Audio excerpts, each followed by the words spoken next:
Next thing I want to move on to is good communication. You know, overpraising or fake praising for a child is just as bad as neglecting the praising altogether or using sarcasm.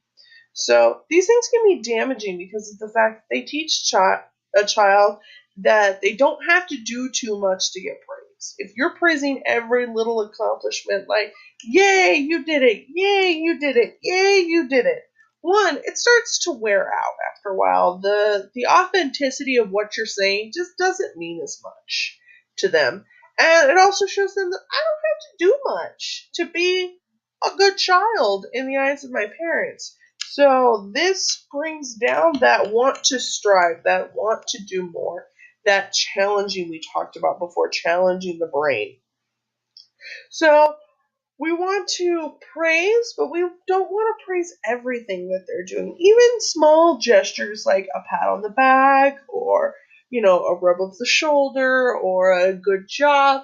Those are things that children can take on with them to the next step for those little things. But if I just sit there and tell them for everything that they do to write, yes, yes, you did it, yes, yes, oh, yes, yes, that's amazing, you're wonderful, then it doesn't mean as much when you get to the big accomplishments. Where, like I said, that gesture of touching the shoulder, pat on the back, good job, even sometimes a smile is more than enough to get the point across that while you're proud, they want to keep working. They want to work towards that. Yes, you're wonderful.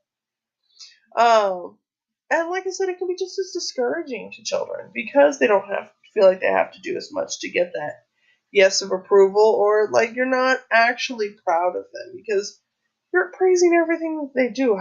How proud could you be?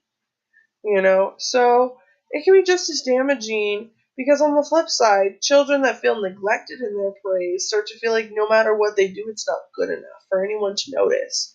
They're working so hard and they can't get the parent or the teacher or the adult around them to even recognize that they are trying, that they are doing everything that they can to make you proud, and you're just very, okay, that's nice, or ignoring it altogether. And another thing that adults tend to do when they're trying to prove a point is they use sarcasm. And one, we don't seem to understand that children in their formative years, they don't have nearly as much of a grasp on sarcasm as adults tend to believe that they do. They haven't developed that portion of their brain yet. As I was speaking before about the synapses and things like that, while it's there, it's not fully developed. It's very much like the critical thinking skills. Your critical thinking portion of your brain is not completely developed until later on in your teen years. We're talking 18, 19 years old, especially based on gender, you know. So when you're using sarcasm to prove a point, it can be extremely discouraging because while you as the adult understand that you're kidding, the child may not take it that way.